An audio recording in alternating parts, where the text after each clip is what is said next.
നമസ്കാരം. ശ്രീകൃഷ്ണ കഥാമൃതം ഭാഗം 786 786. ഓം ഗം ഗണപതയേ നമഃ. ഓം സം സരസ്വതേ സ്വാഹ. ഓം ശ്രീ ഗുരുഭ്യോ നമഃ. ഓം ശ്രീ രംഗനാഥ ശർമ്മണേ നമഃ.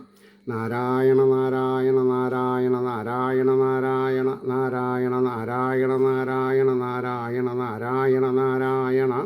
ഓം ശ്രീകൃഷ്ണാർപ്പണമസ്തു.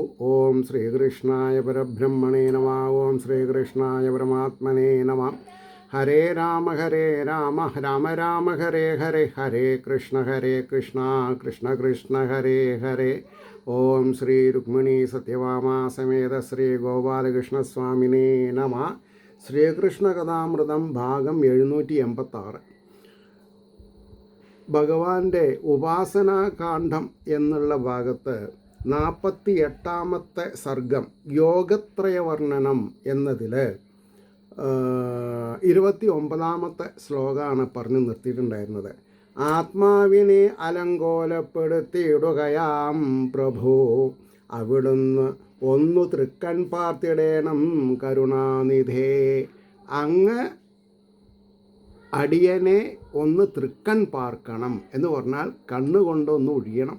ആ കണ്ണുകൊണ്ട് ഒഴിയുക എന്ന് പറഞ്ഞാൽ അതിൻ്റെ അന്തരാർത്ഥം ഭഗവാന്റെ കൃപാകടാക്ഷത്തിന് പാത്രീഭൂതനാവുക എന്നാണ് പറയുക.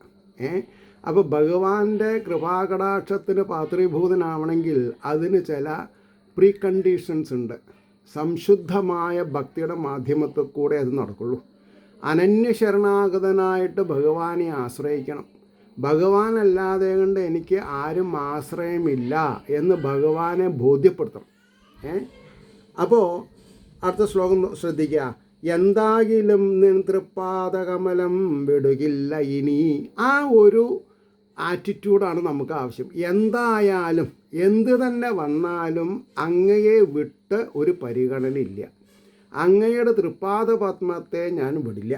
എന്താകിലും നിൻ തൃപ്പാദകമലം വിടുകില്ല ഇനി. വിഘ്നങ്ങൾ എന്തു വന്നാലും എന്തുതാൻ നഷ്ടമാകിലും. എന്താ ആ ഭാവം? എന്തുതൻ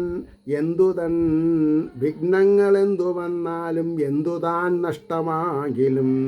എനിക്കൻ ഭഗവാൻ അമ്പാർന്ന അരവിന്ദ വിലോചനൻ മഹാന്മാർ മുന്നിൽ മിന്നീടും മന്ദസ്മിത മനോഹരൻ.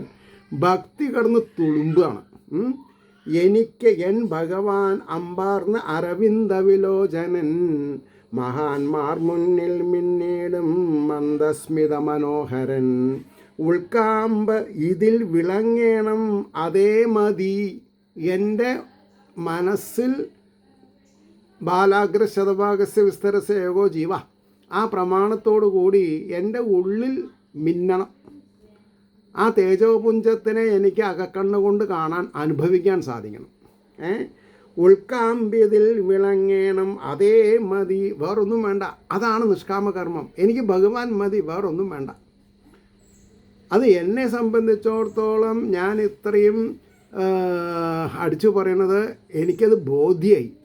ഞാൻ എടുത്ത സ്റ്റാൻഡ് ശരിയായിരുന്നു, അല്ലെങ്കിൽ എനിക്ക് ആ സ്റ്റാൻഡ് എടുക്കാൻ എന്ത് പ്രേരണ കിട്ടി അതിനെ ഞാൻ സ്വാംശീകരിച്ചു. അതാണ്ടായത്. അപ്പോൾ ഉൾക്കാമ്പ്യതിൽ വിളങ്ങേണം അതേ മതി, ജഗത്തിതിൽ അതൊന്നു സാധിച്ചില്ലെങ്കിൽ ഈ ഞാൻ ജീവിപ്പതെന്തിനാം. അതായത് ഈശ്വര കടാക്ഷത്തിന് പാത്രീഭൂതമായിട്ടില്ലെങ്കിൽ ആ ജീവിതം നരകസമാനം. പിന്നെ ജീവിച്ചിരുന്നിട്ട് എന്താ കാര്യം എന്നാണ് ചോദിക്കുന്നത്. സുസൈഡ് ചെയ്യണം എന്നല്ല പറഞ്ഞത്. ജനിക്കാതെ കണ്ടിരിക്കണം. മരിച്ചാൽ ജനിക്കാതെ കണ്ടിരിക്കണം. ജനിച്ചാൽ മരിക്കും. അപ്പോൾ മരണം വന്ന് എന്നെ പുലുകിക്കോട്ടെ, പക്ഷേ ഭഗവാൻ എന്നെ സായൂജ്യ സാമീപ്യ സാലോക്യ സാരൂപ്യാദികളെ കൊണ്ട് സ്വീകരിക്കണം. അതുകൊണ്ടാണ് പറഞ്ഞത് ഉൾക്കാമ്പ്യതിൽ വിളങ്ങേണം അതേ മതി, ജഗത്തിതിൽ അതൊന്നു സാധിച്ചില്ലെങ്കിൽ ഈ ഞാൻ ജീവിപ്പതെന്തിനാം. പൂക്കാത്ത പാഴ്മരം പോലെ. എന്താ ഉപമ? പൂക്കാത്ത പാഴ്മരം പോലെ. കായും പൂവുണ്ടായിട്ടില്ലെങ്കിൽ എന്താ കാര്യം? പൂക്കാത്ത പാഴ്മരം പോലെ പെറാത്ത പശു പോലവേ ആവില്ല ഞാൻ നിർത്തൃപാദമാശ്രയിച്ചവനല്ലയോ. ഭഗവാന്റെ തിരുപാദ പത്മങ്ങളെ ആശ്രയിച്ച ഒരാൾക്ക് ശ്രേയസ്സല്ലാതെ കൊണ്ട് വേറൊന്നുമില്ല. അതുകൊണ്ടാണ് ഞാൻ പറയാൻ കാരണം. അതുകൊണ്ടാണ് പറഞ്ഞത് ആവില്ല ഞാൻ നിൻ തൃപ്പാദം ആശ്രയിച്ചവനല്ലയോ. പിന്നെ പറയണു ലോകത്തിൻ വിജയത്തെക്കാൾ ആധ്യാത്മിക പരാജയം. ലോകത്തിൻ വിജയത്തെക്കാൾ ആധ്യാത്മിക പരാജയം, അതാണ് സഹിക്കാൻ പറ്റില്ല. ആധ്യാത്മിക പരാജയം എനിക്ക് അനുഗ്രഹം വിശേഷന സ്പർശിപ്പതാകയാൽ. എനിക്ക് ഭഗവാനെ സ്പർശിച്ചു ഞാൻ. കാരണം എന്താ? ഭഗവാൻ എൻ്റെ ഉള്ളിലായിരിക്കുന്നത്. ഈ വണ്ണം ഓർത്തുകൊണ്ട് അമ്പാർന്ന ഉള്ളിൽ വിശ്വാസപൂർവകം. ഈ വണ്ണം ഓർത്തുകൊണ്ട് അമ്പാർന്ന ഉള്ളിൽ വിശ്വാസപൂർവകം. തോൽമയാൽ പോലും ഒട്ടേറെ മിന്നും പരമപുണ്യവാൻ. തോൽമയാൽ പോലും ഞാൻ പരാജയപ്പെട്ടാലും, ലൗകികത്തിൽ ഞാൻ പരാജയപ്പെട്ടാലും ആധ്യാത്മികത്തിൽ ഞാൻ പരാജയപ്പെടില്ല. അതാ പറഞ്ഞേ. ഒട്ടേറെ മിന്നും പരമപുണ്യവാൻ മുൻ ചൊല്ലിയ വിധം തന്നെ. ഇതിന് മുമ്പ് പറഞ്ഞ പോലെ ഭക്തി പൂണ്ട് എൻ പാദാംബുജം ഉപാസിച്ചിടും എൻ തീവ്ര വിരഹത്തീയിൽ എത്രയും അതായത് ഭഗവാന്റെ തിരുവാദ പത്മത്തിൽ നിന്നുള്ള വിരഹം തീയിൽ ചാടുന്ന പോലെ സമാനമാണെന്നർത്ഥം. എന്തപ്പോൾ മനസ്സിലായത്? ഭഗവാന്റെ തിരുവാദ പത്മത്തിൽ നിന്ന് ഭക്തൻ താഴെ അധപ്പതിക്കുകയാണെങ്കിൽ അത് തീയിൽ ഭസ്മമാകുന്ന പോലെ എന്നർത്ഥം. ഈ വണ്ണം ഓർത്തുകൊണ്ട് അമ്പാർന്ന ഉള്ളിൽ വിശ്വാസപൂർവകം തോൽമയാൽ പോലും ഒട്ടേറെ മിന്നും പരമപുണ്യവാൻ മുൻ ചൊല്ലിയ വിധം തന്നെ. ഭക്തി പൂണ്ട് എൻ പാദാംബുജം ഉപാസിച്ചിടും എൻ തീവ്രവിരഹത്തിൽ തീയിൽ എത്രയും. നീറി നീറി തിളങ്ങിയിടും അവൻ്റെ ഹൃദയത്തിൽ ഞാൻ. ഇനി എന്താ വേണ്ടത്? ഒരു അഷൂറൻസാണ്. നീറി നീറി തിളങ്ങിയിടും അവൻ്റെ ഹൃദയത്തിൽ ഞാൻ തെളിഞ്ഞു വിളയാടിയിടും അത്യന്ത പ്രേമപൂർവകം. എവിടെ പരാജയപ്പെട്ടാലും, എവിടൊക്കെ പരാജയം സംഭവിച്ചാലും ഭഗവാന്റെ അടുത്ത് പരാജയം സംഭവിക്കില്ല. കാരണം എന്താ? നിഷ്കാമകർമ്മം ചെയ്തു വരുന്ന ഭക്തൻ്റെ എല്ലാവിധ ശ്രേയസ്സും ഭഗവാന്റെ കയ്യിലാണ്. അത് തൂത്തു വാരിത്തരും, എടുത്തു വാരിത്തരും. അപ്പോൾ നീറി നീറി തിളങ്ങിയിടും അവൻ്റെ ഹൃദയത്തിൽ ഞാൻ തെളിഞ്ഞു വിളയാടിയിടും അത്യന്ത പ്രേമപൂർവകം. വിശ്വാത്മാവായ ഞാനുള്ളിൽ ആവിധം വിലസിടവേ. വിശ്വാത്മാവായ ഞാനുള്ളിൽ ആവിധം വിലസിടവേ. കാമങ്ങളൊട്ടാകെയുടൻ നീങ്ങിയിടും ഇരുൾ പോലവേ. കാമങ്ങൾ, അനർഹമായ ആഗ്രഹ അഭിലാഷങ്ങൾ മനസ്സിൽ നിന്ന് വെക്കോലിന് തീപിടിച്ച കൂട്ടത്തിൽ ഭസ്മാവെന്നാണ് പറഞ്ഞത്. വിശ്വാത്മാവായ ഞാനുള്ളിൽ. ഓരോ ജീവജാലങ്ങളുടെയും ഉള്ളിൽ ആരാ? ഭഗവാൻ. ഏത് രൂപത്തിലാണ്? വിശ്വാത്മാവ്. അതിൻ്റെ ഒരു ഗഹനത ആലോചിച്ച് നോക്കൂ. അതിൻ്റെ ഒരു ഭീമാകാരം. വിശ്വാത്മാവായ ഞാനുള്ളിൽ ആവിധം വിലസിടവേ. കാമങ്ങളൊട്ടാകെ ഉടൻ നീങ്ങിയിടും ഇരുൾ പോലവേ. അഹങ്കാരമകന്നീടും കർമ്മവാസന അറ്റുപോം. What not? അഹങ്കാരം അകന്നീടും കർമ്മവാസന അറ്റുപോം. സർവസംശയവും തീർന്ന് വിലസും ധന്യനാമവൻ. അവൻ്റെ എല്ലാവിധ സർവസംശയവും തീർന്ന് വിലസും ധന്യനാം അവൻ. ഭക്തിക്കൊരിക്കലും വേണ്ട കർമ്മജ്ഞാനങ്ങൾ തൻ തുണ. ഭക്തിക്ക് ഒരിക്കലും വേണ്ട കർമ്മജ്ഞാനങ്ങൾ തൻ തുണ. അതായത് ഒരു എൻജിനീയറോ ഡോക്ടറോ ആവണ്ടെന്നർത്ഥം. അതാണ് കർമ്മമാണല്ലോ എല്ലാറ്റിനും കാരണം. കർമ്മം ജ്ഞാനങ്ങൾ തൻ തുണ. അവയോ ഭക്തി സഹായം കൊണ്ടാം ശോഭിപ്പതുദ്ധവ. അപ്പോൾ ഓരോരുത്തരുടെ പ്രൊഫഷനും ശോഭിക്കുന്നത് ആ വ്യക്തിയുടെ ഉള്ളിലുള്ള ഭക്തി കൊണ്ടാണ്, അല്ലാണ്ട് കർമ്മം കൊണ്ടല്ല. എല്ലാവരും ഓരോരോ തെങ്ങിൻ്റെ മുകളിൽ കയറുക, ഡ്രൈവ് ചെയ്യുക, മുത്തുവാരുക, ഇല്ലേ? എന്തൊക്കെ ജോലിയുണ്ടോ അതൊക്കെ കർമ്മ. പക്ഷെ ആ കർമ്മത്തിൽ ഒരേ ജോലി ചെയ്യണവർ ചിലവർ ഷൈൻ ചെയ്യണു, ചിലവർ ഷൈൻ ചെയ്യണില്ല. കാരണം എന്താ? ഭക്തിയുടെ കമ്മി. ഭക്തി ഉണ്ടെങ്കിൽ കാര്യം രക്ഷപ്പെട്ടു. ആകയാൽ അതിനല്ലാതെ ഭഗവൽ ഭക്തപുങ്കവൻ പ്രയത്നിക്കില്ല. ഭഗവാന്റെ തിരുപാദ പത്മത്തിൽ സംശുദ്ധമായ ഭക്തി ഉടലെടുക്കാൻ വേണ്ടി പ്രയത്നിക്കുക എന്നല്ലാതെ കണ്ട് വേറൊന്നിനും പ്രയത്നിക്കേണ്ട ആവശ്യമില്ല എന്നാണ് പറഞ്ഞത്. ആകയാൽ അതിനല്ലാതെ ഭഗവത് ഭക്തപുങ്കവൻ പ്രയത്നിക്കില്ല. പുകഴും പുണ്യാത്മാവ് ഇവൻ അതേ മതി. വിശുദ്ധ പ്രേമമാർന്നുള്ളം എന്നിൽ മേവും അവനിനി വേണ്ട വിമുക്തിക്ക് വൈരാഗ്യജ്ഞാന ചിന്തകൻ. വൈരാഗ്യത്തെ ചിന്തിക്കുന്ന ഒരാൾക്ക് ഭഗവാൻ എന്ത് ചെയ്യുന്ന പറഞ്ഞത്? വേണ്ട വിമുക്തിക്ക്, വിശേഷപ്പെട്ട മുക്തിക്ക് വൈരാഗ്യജ്ഞാന ചിന്തകൾ, തപസ്സും ദാനവും ജ്ഞാനവൈരാഗ്യങ്ങളും ആവിധം പല സൽക്കർമ്മങ്ങൾ കൊണ്ടും നേടാവുന്നവയൊക്കെയും അല്ലേ? തപസ്, ദാനം, ജ്ഞാനം, വൈരാഗ്യങ്ങളും ആവിധം പല സൽക്കർമ്മങ്ങൾ കൊണ്ടും നേടാവുന്നവയൊക്കെയും സ്വർഗമോ മോക്ഷമോ തന്നെയാകിലും ഭക്തപുങ്കവൻ ആഗ്രഹിക്കുകയാണെങ്കിൽ എളുപ്പം സാധ്യമായി വരും. ഒരു സംശുദ്ധ ഭക്തിയുടെ ഉടമ വെള്ളം താണ നിലത്തെ നീരോടൂ എന്ന് പറഞ്ഞ പോലെ ഭഗവാന്റെ ഭക്തിയാകുന്ന കാറ്റ് എങ്ങോട്ട് തിരിയുന്നു അങ്ങോട്ട് പോവും.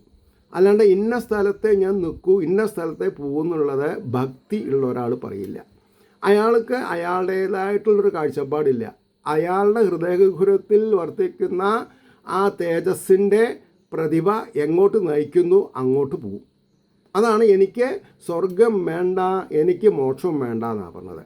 സ്വർഗമോ മോക്ഷമോ തന്നെയാകിലും ഭക്തപുങ്കവൻ ആഗ്രഹിക്കുകയാണെങ്കിൽ എളുപ്പം സാധ്യമായി വരും. എന്നാലും മതിമാനായ ഭക്തൻ ഞാനേകിയെങ്കിലും ആഗ്രഹിക്കുകയേ ചെയ്യില്ല. ആത്മാനുഭവമാകിലും ഒന്നും ആഗ്രഹിക്കില്ല. എന്നാലും മതിമാനായ ഭക്തൻ ഞാനേകിയെങ്കിലും ആഗ്രഹിക്കുകയേ ചെയ്യില്ല.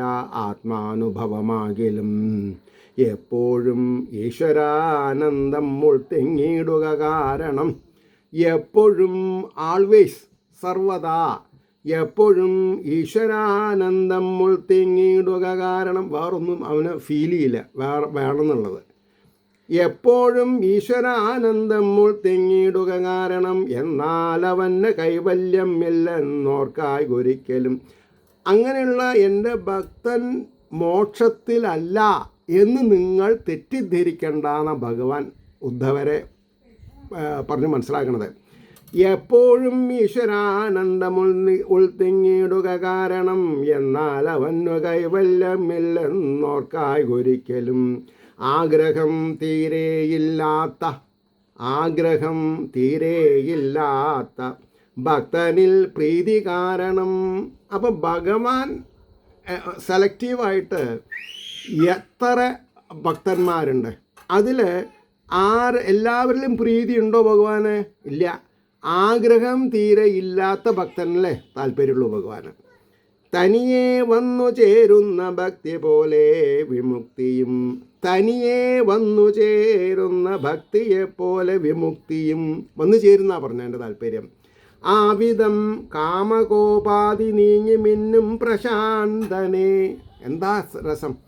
ആവിധം കാമകോപാധി, കാമക്രോധ മത മത്സര ലോഭ ഭയാദികളില്ലാത്തവന് കാമകോപാധി നീങ്ങി മിന്നും പ്രശാന്തനെ. വെറുതെ ഒരാളെ പ്രശാന്തൻ എന്ന് വിളിക്കില്ല. വിശേഷപ്പെട്ട ശാന്തത. യാദേവി സർവഭൂതേഷു ശാന്തിരൂപേണ സംസ്ഥിത. നമസ്തസ്മേ നമോ നമ. ആവിധം കാമകോപാധി നീങ്ങി മിന്നും പ്രശാന്തനെ ബാധിക്കില്ല അണുവും. ഒറ്റകോശമായ അമീബയ്ക്ക് തുല്യമായിട്ടുള്ള പാപം കൂടി ഏൽക്കില്ല. ബാധിക്കില്ല അണുവും പുണ്യപാപങ്ങളൊരു കാലവും. അയാൾക്ക് പുണ്യം വേണ്ട, പാപവുമില്ല. കാരണം എന്താ? അദ്ദേഹം already in the existence of ആനന്ദം പരമാനന്ദത്തിൽ മുങ്ങിത്താഴുക ചെയ്യണത്. ആനന്ദം പരമാനന്ദം കൈവന്നവന് പാപപുണ്യങ്ങളില്ല. അതാണ് വിദ്വാൻമാരുടെ അവസ്ഥ. അപ്പോൾ പറഞ്ഞു, ബാധിക്കയില്ല അണുവും പുണ്യപാപങ്ങൾ ഒരു കാലവും. ഒരു കാലത്തും. പിന്നെ പറയണു 49 ആ 48 സർഗത്തിൽ അവസാനത്തെ ശ്ലോകം, ഞാൻ ഈ വിധം ചൊല്ലിയ കർമ്മഭക്തി വിജ്ഞാന മാർഗങ്ങളിലൂടെ മർത്യൻ ചരിക്കുകിൽ ചെന്നണയും മഹത്താം ബ്രഹ്മാഖ്യമാമ്യൻ പദം അദ്വതീയം. ഭഗവാൻ ഒരു അഷൂറൻസ് തരാണ്, ഗ്യാരണ്ടി തരികയാണ്. എന്താ ഗ്യാരണ്ടി? ഞാൻ ഈ വിധം ചൊല്ലിയ കർമ്മഭക്തി വിജ്ഞാന മാർഗങ്ങളിലൂടെ മർത്യൻ, മരണം സ്വാഭാവികമായിട്ടുള്ള മർത്യൻ, ചരിക്കുകിൽ ചെന്നണയും മഹത്താം ബ്രഹ്മാഖ്യമാമെൻ പദം അദ്വതീയം. 2 എന്നില്ലാത്ത അവസ്ഥയിലെത്തുന്ന പരമപാവനമായ എൻ്റെ തിരുവാത്മപത്തിൽ ലയിക്കും എന്നാണ് പറഞ്ഞത്. ഇതി ശ്രീകൃഷ്ണ കഥാമൃതേ കലികൽമഷനാശനെ ഉപാസനാകാണ്ഡേ 8 സർഗഃ സർവത്ര ഗോവിന്ദനാമ സങ്കീർത്തനം. ഗോവിന്ദ ഗോവിന്ദ. ഇനി 49 സർഗം. എന്താ അതിൻ്റെ ഹെഡിങ്? ദ്രവ്യദേശാദി ഗുണദോഷങ്ങൾ. ദ്രവ്യം, ദേശം ഇത്യാദി ഗുണദോഷങ്ങളിൽ ഒരു ദേശത്തുള്ള നടപ്പാവില്ല വേറൊരു ദേശത്തിൽ, ഒരു ദേശത്തിലുള്ള ദ്രവ്യത്തിൻ്റെ വിലയാവില്ല വേറൊരു ദേശത്തിൽ, വ്യത്യാസം വരും. അപ്പോൾ പറയണു, ഭക്തിജ്ഞാന ക്രിയാരൂപമാകും ഈ 3 മാർഗവും. 3 മാർഗം: ഭക്തി, ജ്ഞാന, ക്രിയ. ഭക്തി 1, ക്രിയാമാർഗം 1, ജ്ഞാനമാർഗം 1. ഭക്തിജ്ഞാന ക്രിയാരൂപമാകും ഈ 3 മാർഗവും ഞാനോദിയവ കൈവിട്ട് തോന്നും പോലെ നടപ്പവൻ. തോന്നും പോലെ നടക്കരുത്. ഭഗവാൻ പറയാണ്, ഞാൻ ഈ 3 പദ്ധതികൾ നിങ്ങളെ പറഞ്ഞ് മനസ്സിലാക്കി ഉദ്ധവ. ഭക്തിജ്ഞാന ക്രിയാരൂപമാകും ഈ 3 മാർഗവും ഞാൻ ഓതിയവ കൈവിട്ട് തോന്നും പോലെ നടപ്പവൻ. കണ്ടതും കേട്ടതും തെണ്ടി അലഞ്ഞങ്ങനെ മാകിടും. വടക്കും തെക്കും പടിഞ്ഞാറും കിഴക്കും അവശനായിട്ട് നടക്കും, രക്ഷപ്പെടില്ല എന്നാണ് പറഞ്ഞത്. കണ്ടതും കേട്ടതും തെണ്ടി അലഞ്ഞിങ്ങനെ മാകിടും. വീണ്ടും വീണ്ടും ജന്മ മൃത്യു ജരാദുഃഖ ശതങ്ങളിൽ 100 ജന്മങ്ങൾ, 100 മരണങ്ങൾ. ഇതിനെ അപ്പം ഇത് 6, 8, 10, 12 വയസ്സിൽ പഠിച്ചാൽ ഒരാൾ വഴിതെറ്റില്ല. അതുകൊണ്ടാണ് ഞാൻ പറഞ്ഞത്. വീണ്ടും വീണ്ടും ജന്മമൃത്യുജരാ ദുഃഖ ശതങ്ങളിൽ ഒരേ കർമ്മമൊരു തന്നു ഗുണം മറ്റോനു ദോഷവും. അതാണ്, ഒരേ കർമ്മം ഒരു തന്നെ ഗുണം മറ്റോനു ദോഷവും അണയിപ്പത് അതാതാൾ തന്നധികാരത്തെ നോക്കിയാം. അതാത് ആൾ തൻ അധികാരത്തെ. പ്രീ ഡിഗ്രി പഠിക്കാണ്ട് ഡിഗ്രിക്ക് പോകാൻ പറ്റില്ല. പ്രൊഫഷണൽ അണ്ടർ ഗ്രാജുവേറ്റ് കഴിയാണ്ട് പോസ്റ്റ് ഗ്രാജുവേഷന് പോകാൻ പറ്റില്ല. മണി അടിച്ചു അമ്പലത്തിൽ. അപ്പോൾ ഇതൊക്കെ നമ്മൾ മനസ്സിലാക്കണം. ലോങ് ഹാൻഡ് അറിയാത്തവൻ ഷോർട്ട് ഹാൻഡ് പഠിച്ചിട്ട് കാര്യമില്ല എന്നർത്ഥം. ഡ്രാഫ്റ്റ് ചെയ്യാൻ അറിയാത്തവന് നല്ല പ്രസൻറ്റേഷൻ ചെയ്യാൻ സാധിക്കില്ല. ഡ്രാഫ്റ്റ് ചെയ്യാന്ന് പറഞ്ഞാൽ ആശയങ്ങൾ അതാത് ഭാഷയിൽ, ഭാഷാ സൗകുമാരില്ലെങ്കിൽ എങ്ങനെ? കർമ്മത്തിനല്ല ഗുണവും ദോഷവും ചെയ്യുവോൻ്റെയാം. So clean. കർമ്മത്തിനല്ല ഗുണവും ദോഷവും ചെയ്യുവോൻ്റെയാം. ചിത്തപ്രകൃതിയായോൻ്റെ മരുന്ന് അന്യന്നു ദോഷമാം. ചിത്തപ്രകൃതിയായോൻ്റെ മരുന്ന് അന്യന്നു ദോഷമാം. അതായത് എന്താ ഇപ്പം ഞാൻ പറയാം, ഞാൻ പുതുമയുള്ള വസ്ത്രങ്ങളാണ് ഇട്ടുന്നത് എന്ന്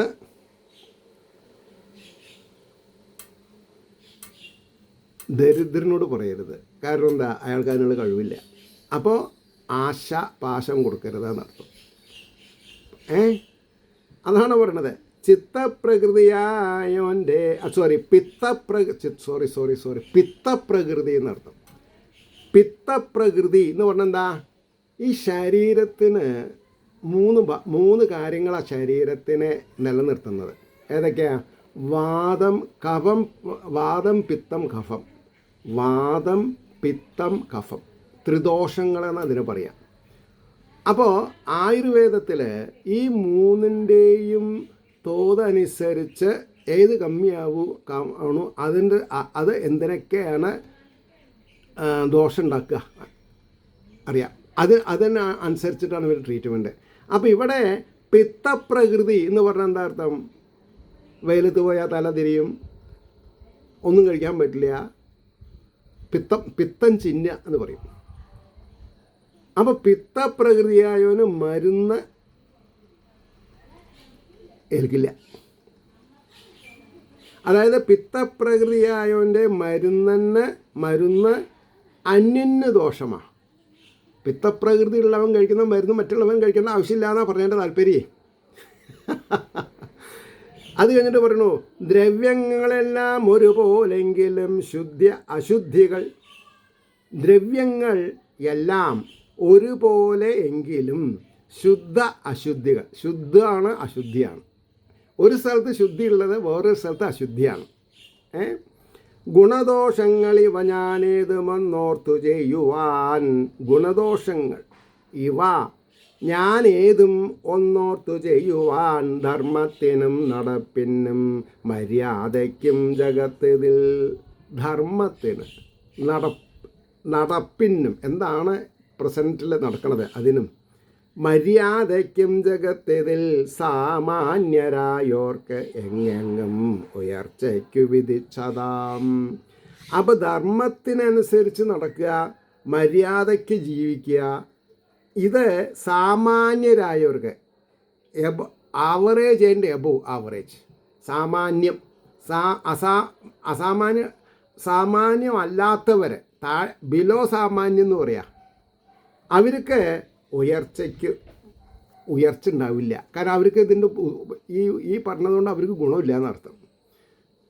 ഓടാൻ ശാരീരിക വല്ലായ്മ ഇല്ലാത്തവനല്ലേ ഓട്ടത്തിൽ ചേരാൻ പറ്റുള്ളൂ. അതാണ് പറഞ്ഞത്.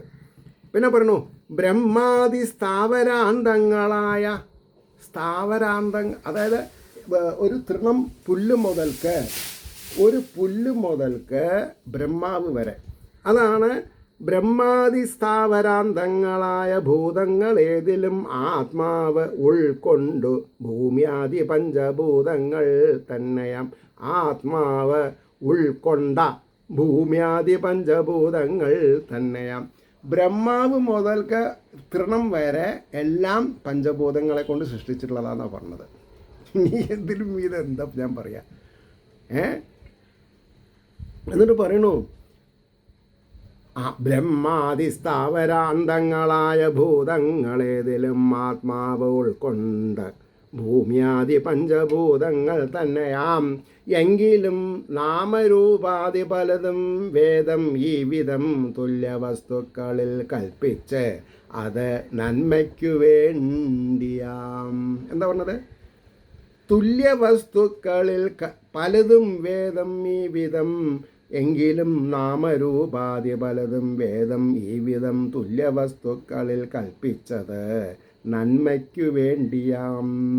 ദേശകാലാദിയാം ഓരോന്നിലും ഭേദം വിധിച്ചു ഞാൻ. ഭഗവാൻ പറയാണ്, ഞാൻ ഓരോന്നിനും ഭേദം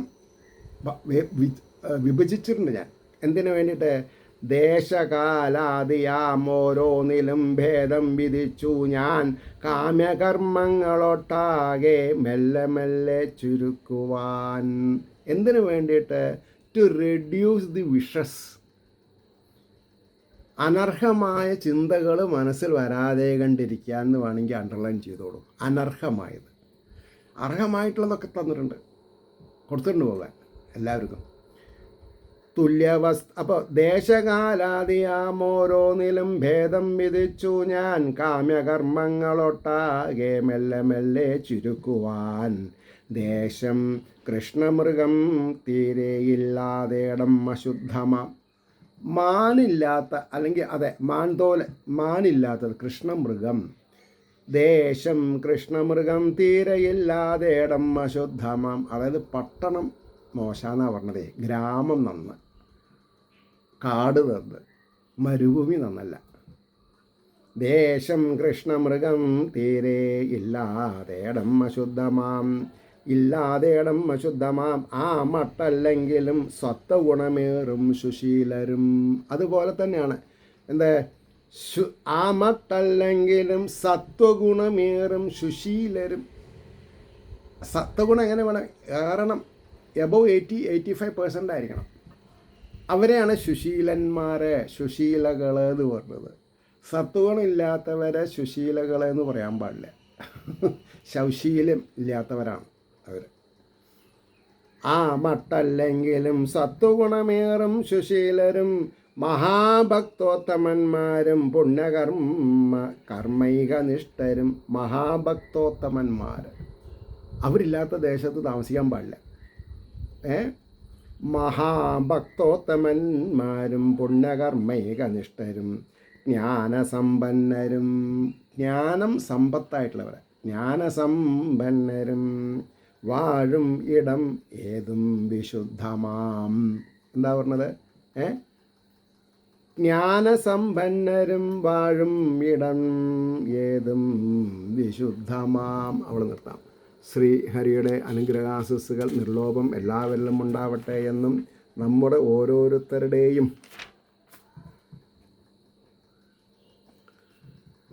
ഓരോരുത്തരുടെയും പ്രാർത്ഥന ലോകാസമസ്ത സുഖിനോ ഭവന്തു ആയിരിക്കട്ടെ എന്നും പ്രാർത്ഥിച്ചുകൊണ്ട് വാക്കുകൾ ഉപസംഹരിക്കുന്നു. നമസ്കാരം. നാളെ കാണാം.